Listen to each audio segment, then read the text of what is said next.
चांद देख सिवा मैं पाकिस्तानी हूँ और बलूचिस्तान का एक बलोच जो उनको पसंद करने लगा। बलूचिस्तान में तो इतनी अवेयरनेस नहीं है, उसके बावजूद भी वो मोदी जी को पसंद करते हैं।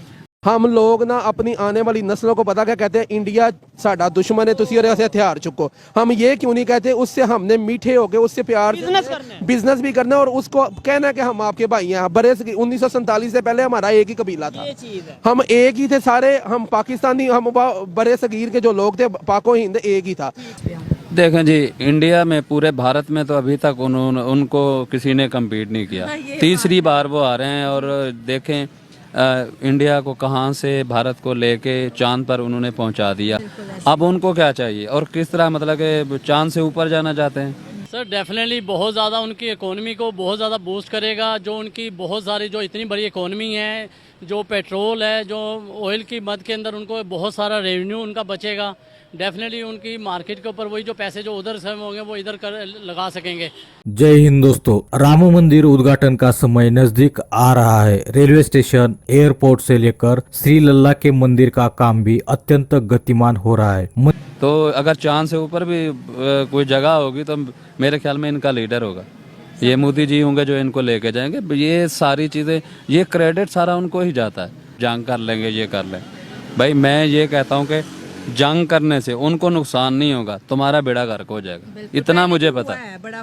बिल्कुल उनको नहीं होगा, वो तैयार हैं, वो उनकी पूरी तैयारी के साथ बैठे हुए हैं। जाके वो हाथ तो लगाएं उनको, ये बॉर्डर क्रॉस करके तो देखें, लग पता जाएगा आपको सही बात कि ये किससे बात करें। वो ये ऐसे थर्ड इकोनॉमी नहीं है, उसमें पावर भी है, उसकी आर्म देखें उसकी। ये तो अनपढ़ जैल बैठे होते हैं, इनको तो पता ही नहीं है कि उनकी आर्मी कितनी है।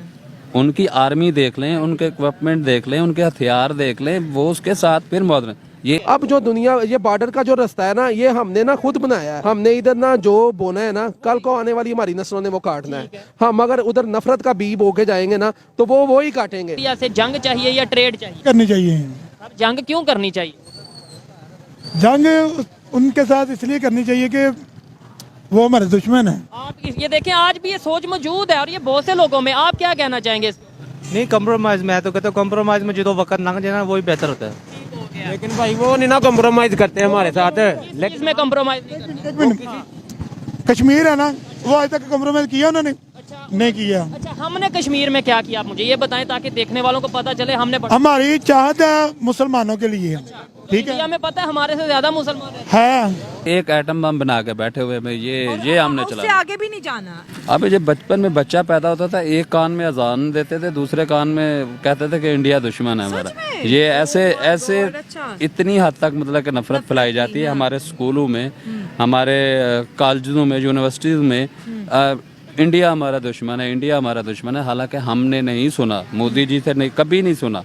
जब भी वो बात करते हैं कि आए गुर्बत को ख़त्म करते हैं, आए दहशतगर्दी को ख़त्म करते हैं, जो बंदा आपको बार बार बुला, इतना बड़ा मंदिर के निर्माण कार्य भारत ही नहीं बल्कि पूरी दुनिया में चर्चा का विषय बन गया है। राम मंदिर का अभिषेक अगले महीने जनवरी 2024 में किया जाना है। 22 जनवरी के समारोह के लिए तैयारियां जोरों पर है, जिसमें प्रधानमंत्री नरेंद्र मोदी सहित कई बड़े नाम शामिल होंगे। आपको बता दें कि समारोह में लगभग 4000 संत, 2200 से ज्यादा मेहमान और 80,000 से ज्यादा मान्यवर शामिल होंगे और सभी मेहमानों का रहना या खाने का प्रबंध करना अत्यंत कठिन काम है। राम मंदिर अभिषेक समारोह के लिए उत्तर प्रदेश के मंदिर शहर में आने वाले हजारों भक्तों को समायोजित करने के लिए अयोध्या में कई तंबू शहर बनाए जा रहे हैं। माजा गुप्तार घाट में टेंट सिटी में करीबन 20 एकड़ में बनाए जा रहे हैं। इसमें लगभग 20,000 से 25,000 श्रद्धालु शामिल हो सकते हैं। राम मंदिर की कुल लागत 18,000 करोड़ से ज्यादा है। 50 एकड़ में 20,000 श्रद्धालुओं के लिए ये टेंट बनाए जा रहे हैं। आपको बता दें कि इन भक्तों के लिए 2000 शौचालय, 10 बेड का अस्पताल, रहने खाने की व्यवस्था,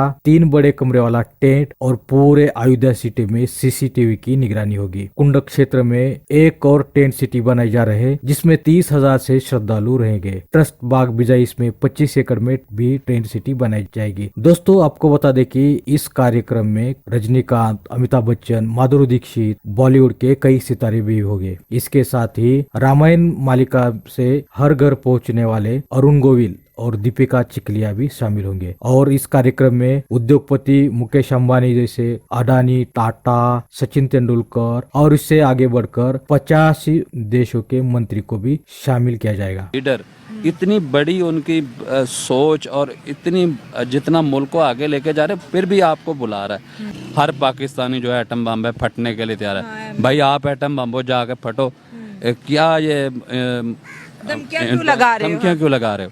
तो मैं तो ऐसे मुल्क में आना तो बहुत बड़ी बहादुरी है उनकी। वो बहुत बड़ा दिल है, बहादुर भी है। और ये भी देखे, एक प्यार करने वाला है और दूसरा ये बहादुर भी है बहुत ज़्यादा। तो उसके ऊपर जो है आवाम को भी सबसे बड़ा बेनिफिट ये है कि उनको सहूलत अच्छी मिल जाएगी, सस्ती ट्रांसपोर्ट मिल जाएगी, सस्ती इंडस्ट्री उनकी चलेगी, तो डेफिनेटली मुल्क बूम करेगा।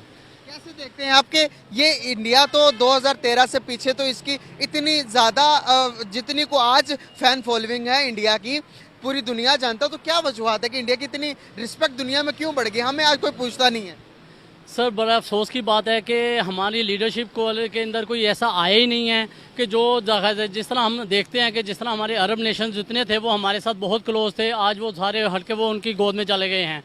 नरेंद्र मोदी जब 13 से में जब ये हुकूमत सबसे संभाली, उसने मेक इन इंडिया जो है प्रमोट किया, वो प्रमोट किया जब से, और उसने हर चीज़ जो है, एप्पल भी वहाँ पर आया, दूसरी जितनी इंटरनेशनल कंपनीज है वहाँ पे आई, ट्विटर है उन्होंने ऑफिस वहाँ पे बनाया, इसी तरह फेसबुक वहाँ पे आ गया, अभी ये भी लेके जा रहे हैं गाड़ी बनाने के लिए। तो डेफिनेटली उसका जो है ना सारी इंटरनेशनल जो बड़ी मार्केट है वो उधर जा रही है, वो कंपेयर कर रहे हैं चाइना के साथ। जबकि पाकिस्तान जो है ना बिल्कुल आहिस्ता आहिस्ता अपनी मन घरत के जो इकोनॉमी के ऊपर, अपनी जो पॉलिटिक्स के ऊपर जो है वो उसके ऊपर ही फोकस कर रहे हैं, और उसी के ऊपर लड़ाई झगड़ा चल रहा है। उसके ऊपर जो है ना आवाम पिस रही है, मुल्क पीछे चला गया। मैं मिसाल देना चाहता हूँ कि 1950 जब 52 ईयर्स पहले बांग्लादेश जो है उनकी इकोनॉमी जो थी हमारे से, उधर जो एक बंदा इकोनॉमी जो डेली वेजेस पे कमा रहा था वो $20 मंथली इनकम थी।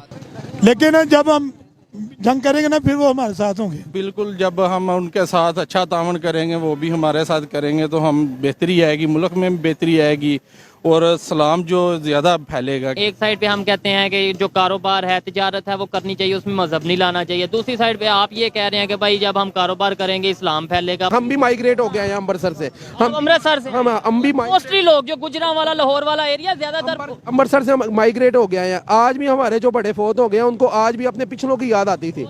हम कैसे उनको बुरा कहें? वो उन्होंने हर अदारे को अपनी औकात में रखा हुआ, अपनी लिमिट में रखा हुआ है। हमारे इधर जो अदारा जिस अदारे के खिलाफ कोई बात करता है, वो अदारा अपना रिस्पॉन्स अपने एविडेंस इस्तेमाल कर लेता है। अवाम उधर की उधर है, अदारे भी तरक्की कर रहे हैं, अदारे भी पावर में है, और हुक्मरान भी ऐसे ही है जो काम अच्छा करने लगता है उसकी सीढ़ी उसकी टांग खींचते हैं, चल वही तू कार। कुछ को फांसी दे देगी, कुछ को पाकिस्तान से मुल्क बदर कर दिया। एशिया के अंदर मेरे आप कंपैरिजन कर रहे हैं कि पूरे वर्ल्ड में, तो पूरे वर्ल्ड में भी मोदी का जो है बहुत ज़्यादा डंका बज चुका है। और इसके अलावा ये जो एशिया है, एशिया में तकरीबन हर बंदा मोदी का फ़ैन बनता जा रहा है। और उनके काम का उनकी मेन वजह यही है कि वो क्यों इतने ज़्यादा लोग उनको पसंद करने लगे हैं कि वो इंसानियत की बात करते हैं, वर्ल्ड की बात करते हैं, कि वो पूरी दुनिया को उनको चेंज कर देना है।